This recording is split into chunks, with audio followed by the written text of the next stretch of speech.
जब कालिया नाग के उसके तांडव करने लगे तो नाग पत्नियों ने समझाया अब तो प्रभु हार मान लो। तो उसने कहा मैं नहीं तो मानू हार इसको मार जाऊंगा,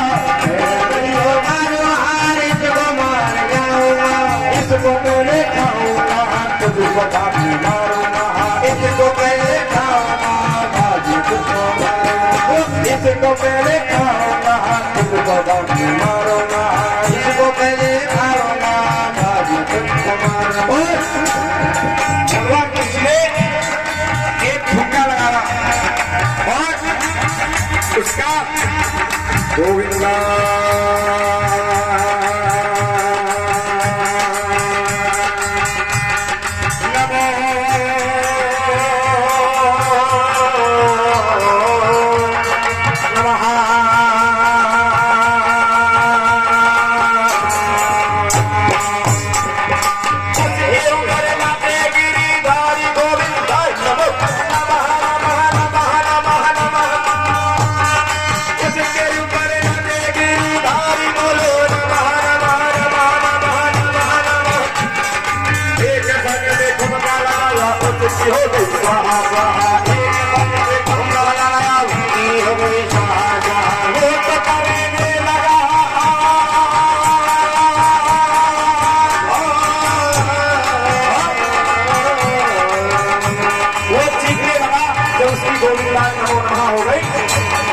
छीनने लगा तो मुझको छोड़ दे कन्हैया हाथ तेरे जोड़ना, छोड़ दे कन्हैया हाथ तेरे जोड़ना, मुझको छोड़ दे कन्हैया हाथ तेरे जोड़ना, हाथ तेरे जोड़ना। ऐसे तुझे मुझको मारा आज कल मेरा ही पिता, ऐसे तुझे मुझको मारा हमारे गोवर्धन महाराज और कृष्ण भगवान को बहुत मजा आ रहा है। वो क्या कहने लगे, दम दम दम दीर्घ रखे और तुझे मारूंगा, दम दम दम दीर्घ रखे और तुझको मारूंगा, दम दम दम दीर्घ रखे और तुझको मारूंगा, दम दम दम दीर्घ रखे पत्नी क्या कहने लगी, भगवान कृष्ण के हाथ जोड़ने लगी और क्या कहने लगी, हे प्रभु इनको छोड़ दो हमारा क्या होगा, हे प्रभु इनको छोड़ो हमारा क्या होगा, हे प्रभु जी इनको छोड़ो हमारा क्या होगा, हे प्रभु इनको छोड़ो हमारा क्या होगा, हमको मत देखो पहले बच्चों को हमारे देखो, हे श्याम इनको मत देखो पहले बच्चों को और देखो इनको मत। भगवान कृष्ण ने अपने बाल सखा को बहुत अच्छा रास दिखाया और वो क्या कहने लगे, बाल गोपाल और नाच दे कन्हैया मजा मुझको आया नहीं, और नाच दे कन्हैया मुझको आया नहीं, और नाच दे कन्हैया मजा मुझको आया नहीं, और नाच दे कन्हैया आनंद मुझे आया नहीं, मैं ही हंसता। Ravi Anita and hello Ravi Anita and Surajbhan Jagran party and Surajbhan Jagran party. ये वक्त हमारी भगवान की कथा में 50 रुपए का दान देते हैं। भगवान समस्त मनोकामनाएं बोली हरि भगवान की जय। और नाच देख कन्हैया मजा मुझको आया नहीं, और नाच देख कन्हैया आनंद मुझे आया नहीं, तू हंसता मुझको अभी आया नहीं, तू हंसता मुझको अभी आया नहीं। भाई कृष्ण भगवान नाथ संते क्या कहने लगे, कृष्णा वासुदेवाय हरा हे परमात्मने प्रणतः कृष्णाय गोविन्दाय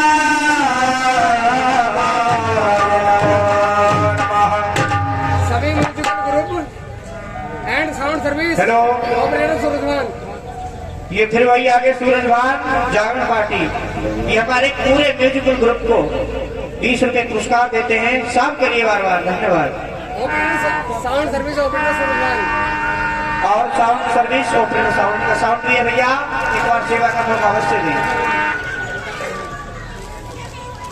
सही बात है, भगवान कन्हैया तांडव करते हैं, बड़ा सुंदर तांडव करते हैं।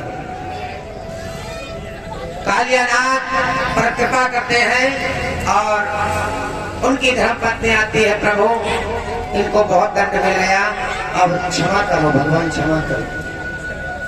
भगवान ने नागिन के कहने से नाग पर कृपा की और कहा कि काम करो, हम तुम्हें छोड़ सकते हैं, एक शर्त होगी। बोले क्या, तुम वृंदावन छोड़ के कहीं और चले जाओ। नागिन बोली प्रभु इनके प्राण बकस दो, इन्हें मैं लेकर के कहीं दूर चले जाऊंगी। आज भगवान ने नाग का उद्धार किया और भगवान देखिए आज भी सच्चाई है। वृंदावन कौन कौन भक्त गए, हाथ खड़े करें जो वृंदावन गए हैं। बस एक दो ही गए, ये टीटू नगलिया से 20 रुपए भगवान की कथा में दान कर रहे हैं, टीटू जी नगलिया से।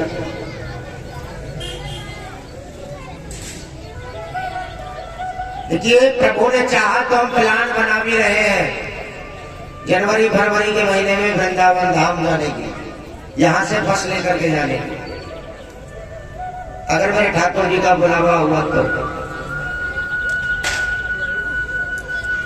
आपसे मैंने बताया भी था, हमारा बच्चा है ये राघव शर्मा, ये हमारा ही बेटा है, ये वहीं वृंदावन में पढ़ाई करता है। और जो भी ये चीज आपको सुना रहा है ना, ये वृंदावन की ओरिजिनल चीज सुना रहा है। जैसे भजन वहां गाए जाते हैं, जैसी पढ़ाई वहां होती है, आप आपको जरूर घुमा करके लाएंगे। आज भी वृंदावन में निधि वन है। निधि वन में 108 तुलसी के पेड़ हैं। आज भी तुलसी मैया के वृक्ष हैं। जो गए हैं भक्त उन्होंने देखा होगा, जो ना गए हैं हमारी फेसबुक आईडी पर पड़े हुए हैं वृंदावन के सब फोटो। पूरा निधिवन देखने में कैसा लगता है, फेसबुक आईडी पर जब देखेंगे तो आपको पूरे वृंदावन के गोवर्धन धाम के दर्शन हो जाएंगे। 108 तुलसी मैया के पेड़ हैं। और ऐसे नहीं है तुम सोच रहे हो छोटे छोटे पेड़ हैं, जैसे बेरिया के पेड़ होते हैं ना, इतने बड़े हो जाते हैं, बेल हो जाती है, इसी प्रकार तुलसी मैया के पेड़। वो आज भी तुलसी रात्रि के 12 बजे गोपिकाएं बनती हैं। आज भी कलयुग में भी रात्रि के 12 बजे वो गोपिकाएं बन जाती हैं, भगवान के साथ रास रचती हैं। शरद पूर्णिमा की रात आती है ना, शरद पूर्णिमा की रात अभी गई है निकल के पीछे।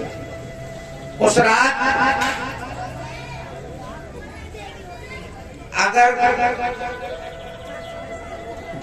जो माताएं गर्भ से होती हैं, शरद पूर्णिमा के रात रात्रि के 12 बजे के बाद अगर चंद्रमा के दर्शन कर ले तो उनका बच्चा इतना सौभाग्यशाली होता है। क्या उसी समय भगवान कन्हैया रास रचाने आते हैं शरद पूर्णिमा की रात।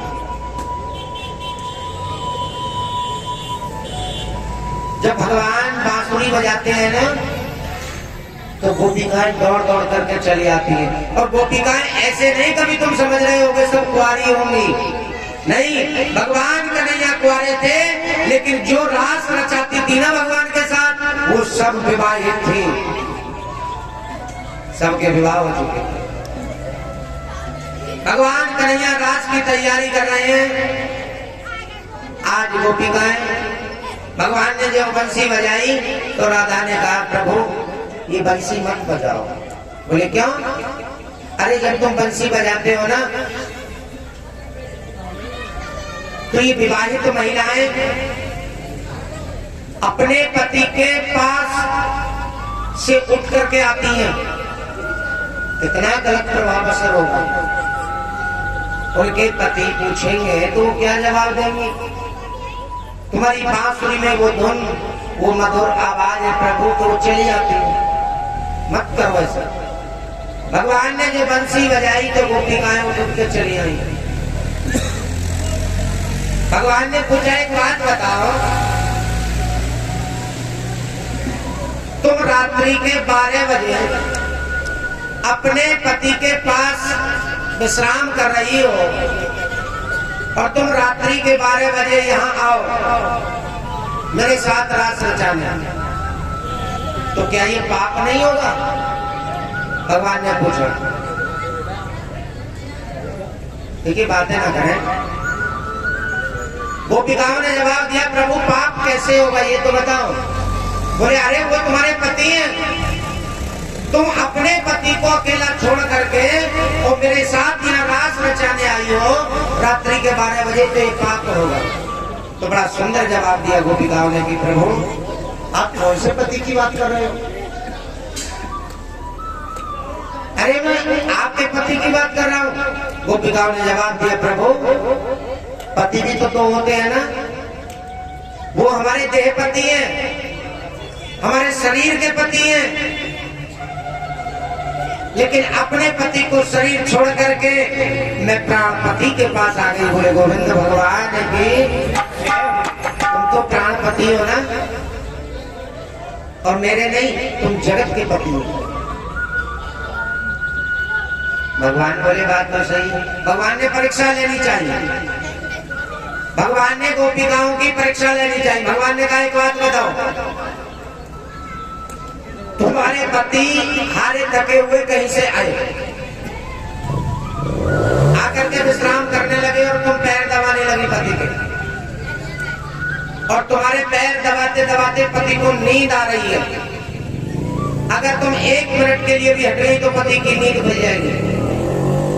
तुम्हारे घर में छोटा सा बच्चा है तुम्हारा, आपसे भी कर रहा हूं वो प्रश्न, छोटा सा बच्चा खेलता खेलता चूल्हे के पास पहुंच गया, अगर तुम उठ करके नहीं जाओगी तो बच्चा चूल्हे से जल जाएगा, मर भी सकता है। मैं आपसे प्रश्न कर रहा हूं, ये बताओ कि पहले पति के पैर दबाओगी या पहले बच्चे को बचाओगी? अरे जवाब दो ना, कैसे गूंगे हो जाओगे? जो पति को बचाना चाहते हैं वो हाथ खड़े करें। कौन कौन सोचती है कि पति के पैर दबाएं? जो बच्चे को बचाने की सोचती है वो हाथ खड़े करें।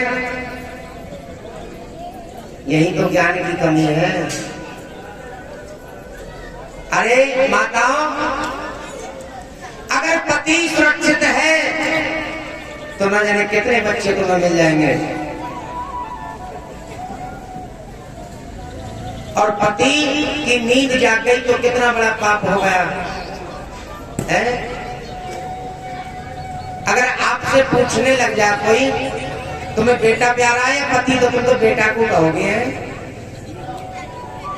कहां से आया वो बेटा? पति से ही तो आया, पहले पति जरूरी है। भगवान ने कहा इसका मतलब तुम पति की भली भांति सेवा करती हो। भगवान परीक्षा ले रहे थे, इसका मतलब मुझे पता चल गया तुम पति की सेवा करती हो, बहुत अच्छी बात है। भगवान ने कहा फिर भी देखो अच्छी बात नहीं है, रात्रि के 12 बज रहे तुम मेरे साथ रास रचाओगी। अगर तुम्हारे पति को पता चल गया ना तो तुम पे मार लगाएंगे। गोपिकाएं बोली भगवान हम किसी बात से ना घबरा में, तुम रास रचा। अब जैसे ही रास रचा रहे थे राघव जी, राघव शर्मा जी, भगवान रास रचा रहे थे। सभी देवी देवता भगवान के दर्शन करने के लिए आते हैं उस दिन, शरद पूर्णिमा की रात। उस रात्रि को 12 बजे चंद्रमा को देखना कितना सुहाना लगता है। और वो रात 12 बजे के बाद देखना कितनी सुहानी लगती है, शरद पूर्णिमा की रात। शंकर भगवान कहने लगे पार्वती से कि पार्वती ये तुम नई नई साड़ी पहन के, लिपस्टिक लगा के, गजरा लगा के तुम कहां जा रही है? पार्वती कहने लगी भोले बाबा सुनो हमारी बात, तुम तो यही मस्त रहो। तुम कहां जा रही हो? मैं जा रही हूँ महाराष्ट्र में, आज भगवान कन्हैया रास रचाएंगे महाराष्ट्र। तो भोले बाबा बोले देखियो हमारे मन में भी अभिलाष आई कि हम भी चले। तो पार्वती कहने लगी ना बाबा, वहां स्त्री ही स्त्री जाती है, पुरुष कोई नहीं जाता। बोले बाबा बोले ये भी मामला गड़बड़ हो गया भाई, और हमें रास देखना जरूर है। भगवान रास के सारा चाहते हमें देखना जरूर। अब भोले बाबा बोले पार्वती कुछ तुम ही उपाय करो। बाली जी कुछ तुम उपाय करो। आज भोले बाबा कहने लगे पार्वती ऐसा करो कि मैं भी राम महाराज में चलूं। तो क्या कह रहे हैं भोले बाबा पार्वती से? आइएगा वो भोले भंडारी, एक दिन वो भोले भंडारी बन करके ब्रजनारी वृंदावन आ